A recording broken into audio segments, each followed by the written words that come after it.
So it's a he said type of thing. Carlos says this. Boris says this. Crane says this. Click says this.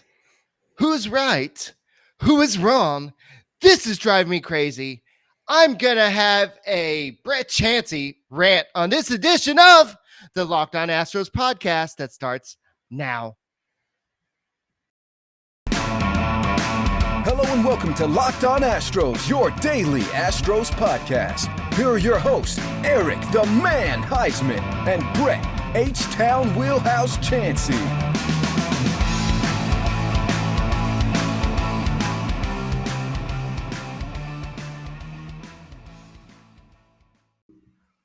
We are Locked On Houston Astros, and we hope that you join us for a daily Locked On Astros podcast. My name is Eric Huysman. You can find me on Twitter at Eric Talks Stros. You can find the show at Locked On Astros. Your team every day.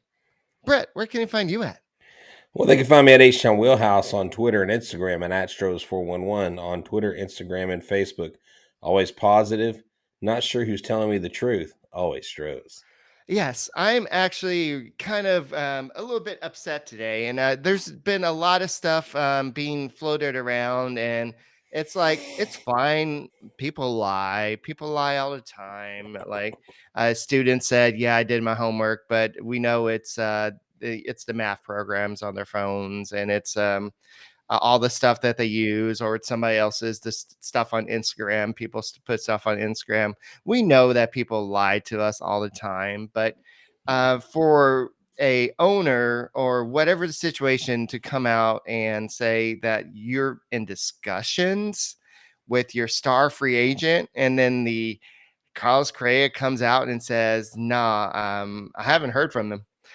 So there's just a lot that happened. So Carlos Correa came out and talked to the media today, and there's a lot for us to talk about on this edition of the Locked On Astros podcast. We're going to talk a little bit about that, talk about what James Click had to say, talk a little bit about what Jim Crane had to say. Well, not really him, but he released a press release, and we'll have to say what was on that, and talk about what was a little bit kind of went into the whole thing. And I do want to talk a little bit about what we're supposed to get to yesterday, which was the 6 players that the Astros avoided arbitration with.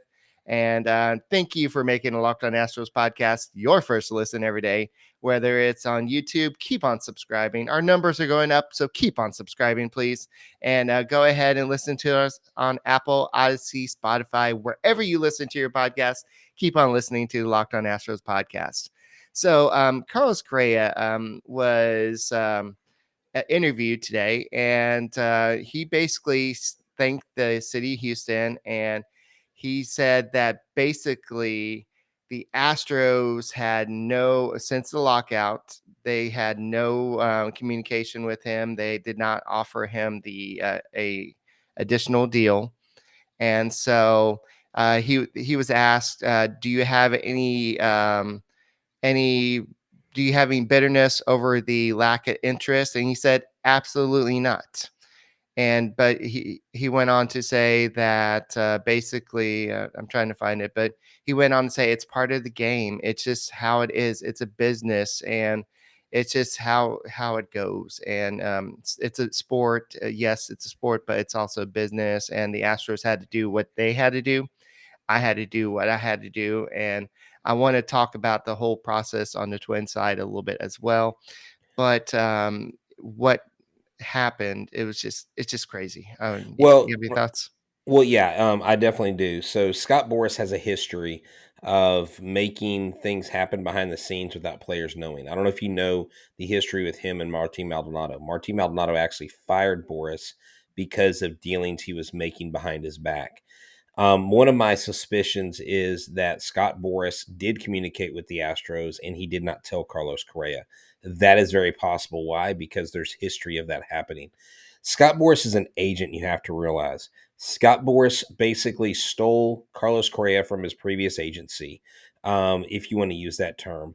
And I really don't know that everybody is telling the truth here. I think there's a little bit of truth sprinkled in with a little bit of making some stuff up, because I have no reason to believe that James Click would come out and just bald-faced lie to Mark Berman in the media in an interview when they've been tight-lipped. It's quite possible that behind the scenes they were very upset with the way the process went. Maybe they got toyed around by Boras, where they basically said, okay, this is what Minnesota's going with. Will you make a counter? And they they could have said, well, our offer's on the table. Would you take our offer with a 1 year opt out? We have no idea what happened behind closed doors, but they both can't be lying. It's not true that if Correa says we didn't talk to them, but the Astros saying we did, both of those things can't be true at the same Right. time. One of them is false. Two negatives Boris make a positive. Boris here, I believe Boris here, I have a tendency to believe Click and Crane more than I do Scott Boras. I'm sorry. I don't trust Scott Boras in this situation. I'll be real honest with you. Um, I think that it's very possible, Eric, that Carlos might not have known what exactly was going on behind the scenes. That's not outside the realm of possibilities. And a lot of people aren't really talking about that. A couple different people, I think Rob from Cyprus mentioned that on Twitter. He actually pulled it. There's actually an article on why Martin Maldonado fired Scott Boras. The bottom line is this couldn't be a worse PR fallout or nightmare for the Astros. They had the fumbling of the apology after the scandal came out, and then the way they handled this. I think they could have handled. They have a PR department issue, Eric. They really do. They have an image issue, and they've got to start fixing it because they're letting everybody else run the narrative for their team. All right, here's a quote from Scott Boras, and he told this to the Chronicle. Jim and I had a very candid and long conversation about his decision making. He told me about his plans for what he wanted to going forward with. He said he had some considerations to do regarding whether or not Carlos could fit into that. They had already added Verlander and Hector Neris to the team and made some commitments. There are decisions that only the owners can make. He was very open about it and forthright. I don't have any issues with it at all. So, was that Boris saying that Jim Crane said, yeah, we're not interested in him? I, If that's the case, then what was the whole point of coming out and saying we're in discussions with him? because I, I think they were actually in discussions with him. I really think I just like I said, I can't let myself to believe Scott Boras over James Click and Jim Crane. yeah, And okay, so let's quit gaslighting Jim Crane as this horrible penny I know. pinching owner. No, he's not. Because no. I'm not I saying never you are. said you. I'm saying no. I'm saying let's not, like, this whole narrative is coming out. Jim Crane is cheap. James Click is cheap. And of course, I joked a little bit about us being the Astros and the level up and the raise up. And of course, that for me was more banter than me being serious. Okay. Um, this team has been more successful under Crane than it's been under any other team. Would I like Crane have to gone out and made a better offer publicly? Yes. But at the end of the day, man, I really hope the truth really comes out because I would like to know. I mean, the fans would like to know. To me, the Astros have everything to lose and nothing to gain by lying. Why would they lie like this about this? And keep in mind, there is such thing as having discussions and a offer. Exactly. Now, if they said they never made us an offer, but they did, or they, if they say, well, they wouldn't even talk to us, but they had discussions, like, it can't be both. It has to Right. be one or the other. And that's what's so frustrating about this. And then the cheesy line Boris delivered, look, he's number 4, he's C4. He's Like, it C4. was, He's C4 dynamite. He's going to but be explosive. He's going to it be was it was the delivery was all wrong. It came across cheesy and almost dad like. And so, like, seriously, Boris has a PR problem. A lot of people don't like him. A lot of people don't trust him. And at the end of the day, he doesn't care because he is making all that dough, man. He's making all that money. All right. So when we get back, we'll talk about some of the reasons why Carlos Correa loves the Twin Cities now, and why he convinced his wife to go to Minnesota. There's just so much that just happened today. So it's just crazy. So what are we talking about right now, Brett? I totally forgot. So, so betonline.ag is the place where you can get all your sports betting action. College basketball tournament is here. And if you're listening to this on Thursday, the Cougars play in San Antonio. It's going to be a great game. There are all kinds of games going on, not just basketball. It's also hockey. Those playoffs are ramping up. NBA, those playoffs are coming around soon. You can bet on props, odds, everything, divisional leaders. BetOnline is your number one source for all your sporting needs. Go to betonline.net where you can get your favorite Vegas casino games, any source you need, the best podcasts, the best news. Head to the website today and use a mobile device and to learn more about the trends in action. BetOnline, where the game starts. All right. And while you're there, why don't you go and check out our friend Lindsey Crosby over at the Locked On MLB Prospect podcast. He does a great job over there. And I love how fired up he is about how the MLB pipelines ranking system is totally off. And he's like, I'm going to do a podcast just saying that they're totally off. And I think it's in its order. So he knows the stuff, guys. So go check out the Locked On MLB podcast, Prospects podcast. He knows his stuff. So I'm talking. I don't want to spend this whole podcast talking about Carlos Correa because No, I because know we there want to was a move on. game. Yeah, Yeah, there was a game on yeah. Wednesday, and there were some good things that happened. So But let's. I do want to say this that Correa had a conversation with Daniela, and it was like, babe, what do we do on a daily basis when we're in the middle of the season? We watch movies, we go eat at restaurants, and now we take care of a baby. Every city in the United States has that. So wherever we go, it will be fine. So when we put that in perspective, she saw it like that and was like, I guess you're right. Wherever life takes us, we're going to be ready to go out there and help a team win. I think he actually said, I'm making $35.1 million this year. I'm going to have a career year and we're going to flip this thing for a $350 million contract. So does it matter where we watch Netflix or order Uber Eats from? It doesn't, because we about to get paid full. Kylo's about to be set for life. I mean, we are going to have the Correa Hitting Academy. It's going to be off the charts. You know, it was actually very husbandly, I guess you could say, for him to say that about his wife. And he loves his wife, and as he should. He is a family man. You know, we forget that these guys are real people Right. too. But Eric, do you mind if I talk about James Click's side of the Yeah, I was story? going to. Yeah. Okay. Good. So James Click said this, and this is a quote from Mark Berman on Twitter. Certainly, it's a very difficult day for the organization, but at the same time, we wish Carlos and his family nothing but the best.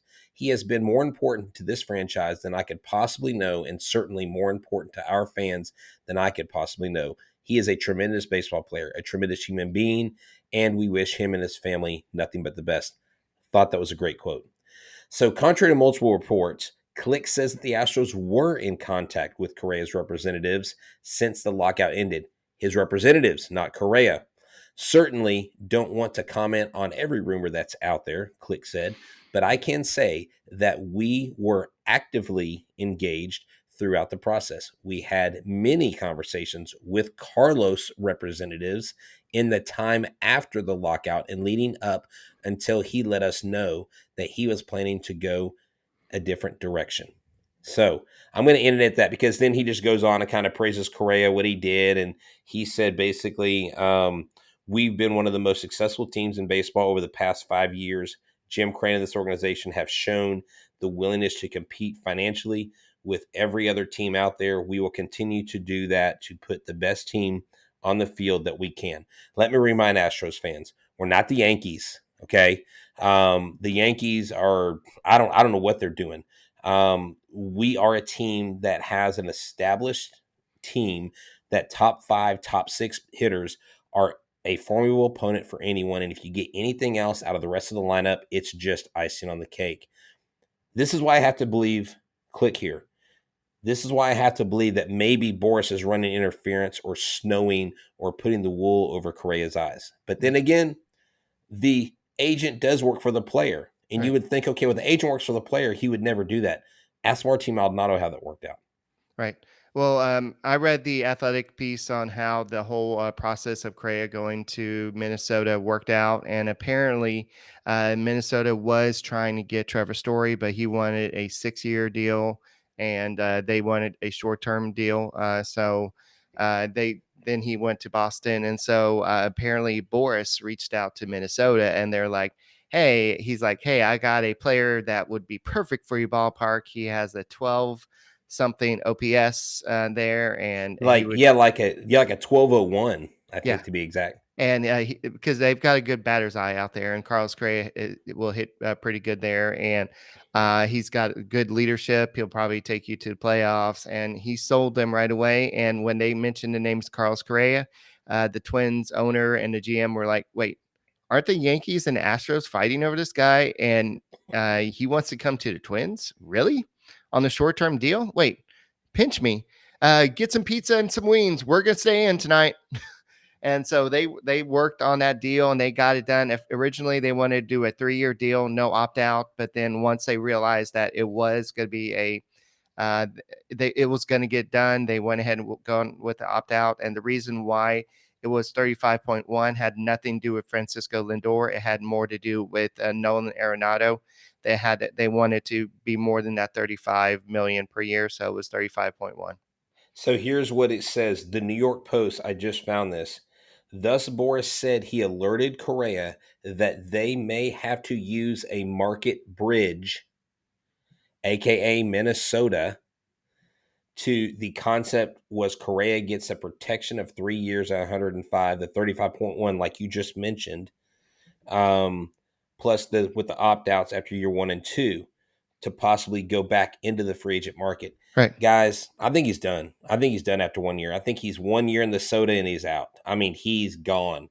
And Minnesota, That's not what unless, he says. He says, "I'm not here for the short term. I'm here to build a winner. I'm dude, here to make Minnesota a okay, then winner. you know what? I'm gonna be I, here I long know. term." Yes, lip service. You know what? You would say the same thing, Eric. If you were this top level, top flight athlete and you came to a city, you're not going to tell them, hey, guys, I'm using y'all for a year. I got a 1200 OPS. I'm going to totally light the freaking stat sheet on fire and I'm going to burn this place to the ground like it's a freaking grass fire in the middle of a super dry summer, like in a drought. You know what I'm saying? This is what they're saying. We're not seeing it. This is what Correa said. We're not seeing this as a 1-year thing. We're seeing this as I want to build a championship culture in this organization.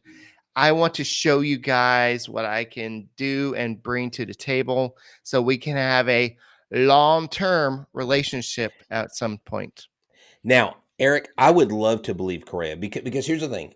I actually really like Correa. He's one of my favorite players Yeah. in Major League Baseball. I think he's really good for the game. I think a healthy Correa is great for the game, right? Hmm. But the bottom line is this. He just showed me what he's about.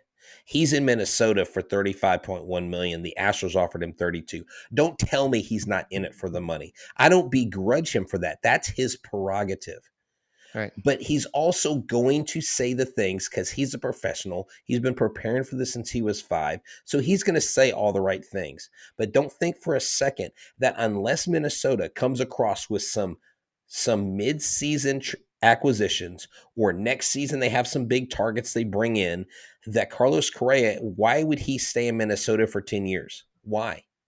What if I he just does build a winner? Who knows? you So know, we'll you see. know what, you know what though, Eric? If he does, then I would actually have a deeper admiration for him than I already do. Yeah. But he's going to have to convince me with his actions Yeah. because I don't believe for a second he stays in Minnesota. I think the truth will come out at some point, but Correa said that he holds no ill will. Actually, after he decided to sign with the Twins, he sent a text message to Crane, to James Click, and also to Jeff Luno, thanking them for everything and And I letting believe them. that. And I Yeah, mean, why would you be mad at them? You're right. making $35.1 million. Of course you're not mad at them. Right. So it's just kind of weird that the whole like we stay in, we can go to restaurants anywhere. So why not just go to Minnesota where it's cold a lot? So anyway, so let's go and kind of move away from Carlos Yeah, Correa. We'll see him at some definitely. point this season, but and the truth will come out at some point. I don't know who's lying. It's just a little irked me a little bit, but I get let's it. do talk about the six players that avoided Okay. arbitration. It was Framber Valdez, Aledmus Diaz, Ryan Stanek, Phil Maton, Josh James, and Rafael Montero. Okay, so And go so ahead. here's the thing, Rafael Montero, I think, is one of those guys, because they can expand the roster to 26 and 28. But Montero and Baez are going to be on the outside looking in, I believe, when it comes to see. Here's the thing, Eric. I know they went ahead and avoided arbitration. They could actually DFA him, and more than likely he makes it through waivers, and then they can just sign him to the AAA club and then bring him up when they need him. You see what I'm saying? So they could do that with him. I was actually talking to some people today about that. But I love that they got Stanek in. I love Matan. Josh James, if he can put it together mentally, Eric, this guy right here, this guy has huge potential.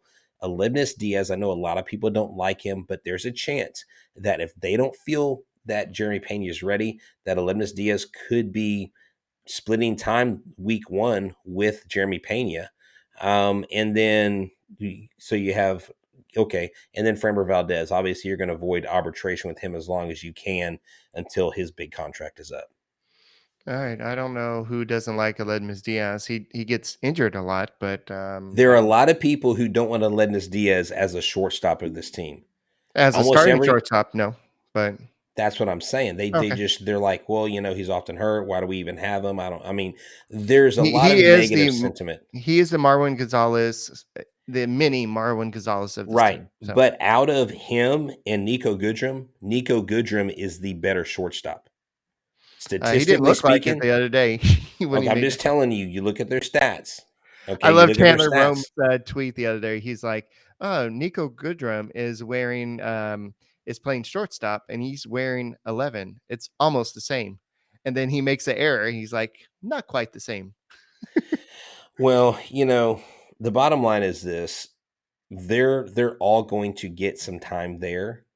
Pena will not play every. I mean, Eric, there's a stretch from April to May where they play like 34 out of 35 days. In their first week, they play 9 of their first 10 days of the season. They're playing games.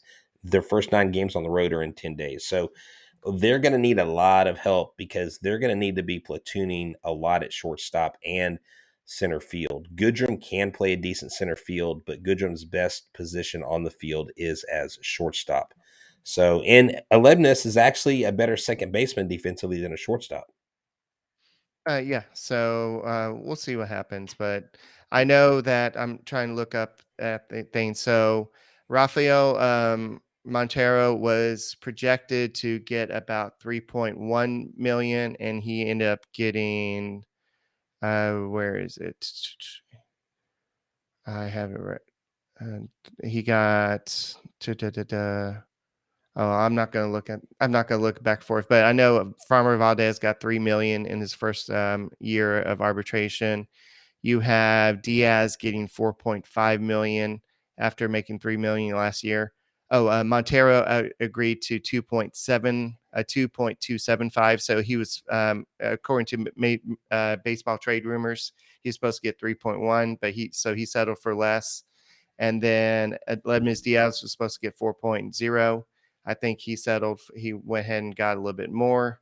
Then Framber Valdez was supposed to get 3.2 according to MLB trade rumors. He got a little bit less. And then Josh James was supposed to projected get 700K. I think he got 600K. And then you have Basically, all no, the no, Josh guys. James got 800K, so he got a little bit Okay. more. And Stanek got 2.1, and then Phil Maton got 1.55 million. So that's actually with the way he pitched in the playoffs, that's a really steal right there. No, yeah, I mean, Maton's one of these guys that never shows emotion on the mound. I mean, he's got ice in his veins. I love this kid. I'm so glad that he is with the Houston Astros. I think he's going to have another great year. And one of the things that we're going to have to tackle before the season is are they going to go with the 6-man rotation to start out with? I think that would benefit Justin Verlander. And also, they are probably going to have to do a lot of piggyback starts, maybe not a lot, but a few, because as we've talked, you remember our conversations with Jimmy Hendersby, with the different pitchers, with Joe Record. They are conditioned with these piggyback starts, coming through the minors, and they're probably at some point going to have to do that, especially when they go that April to May, or like 44 games in 45 days. They're going to have to do some tricks on the mound to get through that successfully. And dude, Eric, I think this year's got so many possibilities. We got so many storylines. You know, Pena, what's he going to become? Is he going to like Is he gonna surprise be the everybody? leadoff hitter? That's an I know Well, don't take too much from a yeah, spring I don't training game, think, but yeah, I don't think you're, no, I don't know. The but guy he has some strikes out speed. he strikes out way too much. Yeah. Yeah, but if you strike out, you can't run the bases if you're striking out. All right, So but, we have a little video to show you, and it includes King Leon. That's that's a new right. nickname Imma come up with, and, Mr. Justin Verlander, throwing some pitches, so go ahead and click it. Yep. And at the end, I believe is Yuli Gurriel's home run. Okay.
All right, so the Astros today actually played the St. Louis Cardinals. They beat the Cardinals 10-3.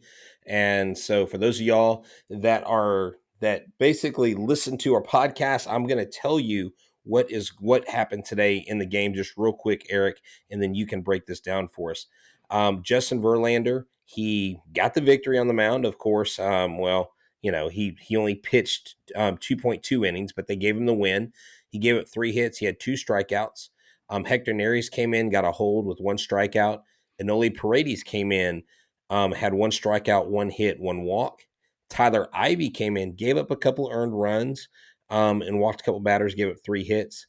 John Bermudez came in and got a hold, 4 hits, 1 earned run, 1 strikeout. And Mushinski came in with 2 strikeouts. Offensively, Eric, this was great. Alex Bregman had a double. McKenna had a double today. So did Hensley. And then adding with the home runs, if you go to the YouTube channel and watch, you'll see Pedro Leon hit a home run. You'll see Yuli Gurriel. And then Schrader hit a home run. I'm sorry, Schreiber hit a home run, which we don't have there. And you got RBIs from Diaz, from Gurriel, Jones, Leon, McKenna, and Schreiber. So all in all, 10-3, a great game. Adam Wainwright was starting for the Cardinals, and the Astros looked good. Eric, how important is it for Justin Verlander come out on the mound, his first start, 30 pitches. Today, he threw 51. He was limited at 50. He wanted 5 more pitches. Dusty said no. How important it is for Justin to come out here and look comfortable in these first 2 starts, even though it's spring training? Well, he said he's still not even close to being mid-season form. He's still trying to find his comfort zone. He hasn't pitched that much in 2 years since Tommy John surgery, but he was sitting at 94, 95. He threw 51 pitches, 31 of them strikes. And he said, I was trying to get consistency. I felt good physically. So that's an important thing. And then sharpening my pitches is the next thing. I threw some good ones, but consistency to me wasn't where I would like it. And so he was super down on himself, but he hasn't allowed an earned run. I know it's only maybe 5 innings so far this spring. So I wouldn't look too deep into the numbers yet, but Verlander's just doing what he's doing. But one thing that he did compliment was Jeremy Pena's athleticism at shortstop. He made a great play, and he said that he probably seems to be the front runner right now at shortstop, and he's excited to see him out there behind him, and it's a great first opportunity to see him what he can do. That's huge, and that's going to be key. See, Pena has a lot of pressure, but then again, to me, he doesn't. I don't need him to be Carlos Correa. I need him to be Jeremy Pena. I just need him to go out and be a plus defender. I need him to hit for a decent average. I need him to hit for power, get some RBI. I need him to score some runs, and that's it. Today, his diving stab, where he basically, the line drive was smoked right to him. He dove, and then he got up immediately from his knees, tossed the ball to Altuve for a double play. And the more guys like Verlander, the more guys like Altuve come into the fold and say, look, Jeremy Pena is the front runner. This is very good for this kid. I don't think anybody who's upset at Correa not being here, I don't think anybody's rooting for Pena to lose or Pena to not do well. But we at some point have to move on to know that that door is closed and another one has opened. So I believe opportunities are like that. When something closes, another opportunity opens, and this is wide open. And Jeremy Pena is very serious, and that's why I like what you had brought up a few podcasts ago. How he said in the locker room, "I'm not here to replace anybody. I'm here to be me." And that is the mindset you want this kid to have. So, and like, I know there's not a ton to look into it, but I think it's good that Justin Verlander's going out there. He looks comfortable. He's hopping off the mound after certain pitches when he gets strikeouts. And it's just comforting to have him out there with the uncertainty with, Lance McCullers to start the season. All right, yeah, for sure. And a couple news and notes is that Rafael Montero has finally arrived to camp, so he can start getting ready for the season. And I do foresee him. The Astros really like his stuff. That's why he wasn't just a. What did Javi call Trey Turner yesterday? A extra Cheeto or a extra onion ring? Uh, Yes. he was he Well, was but an a extra onion ring in the bag is pretty dang rewarding if you really weren't expecting an onion ring. I think that was a good thing, though. I mean, hey, maybe he's an extra container of tater tots. I don't know.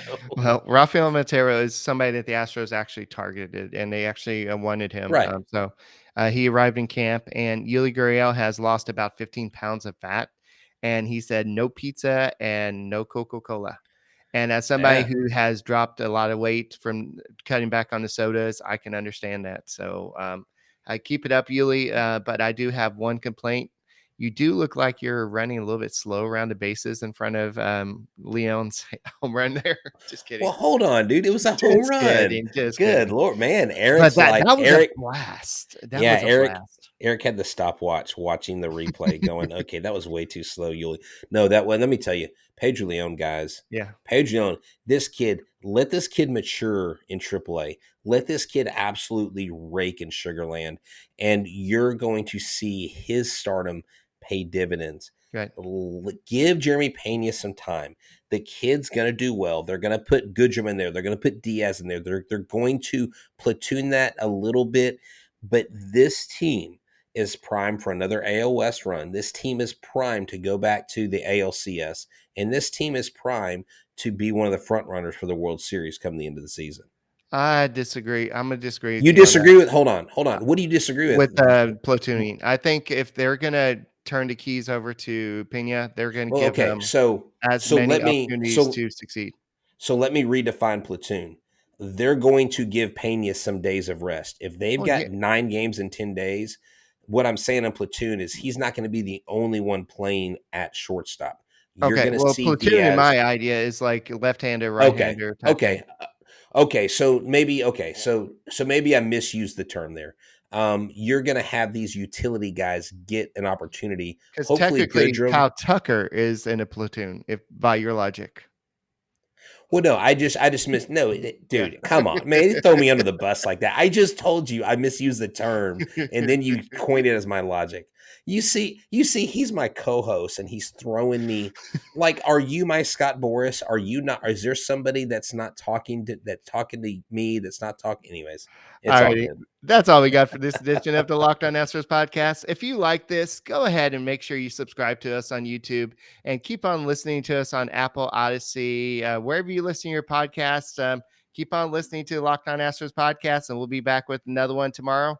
Go Stros. Keep on getting these meaningless wins in spring training and continue it into the regular season. Go Stros.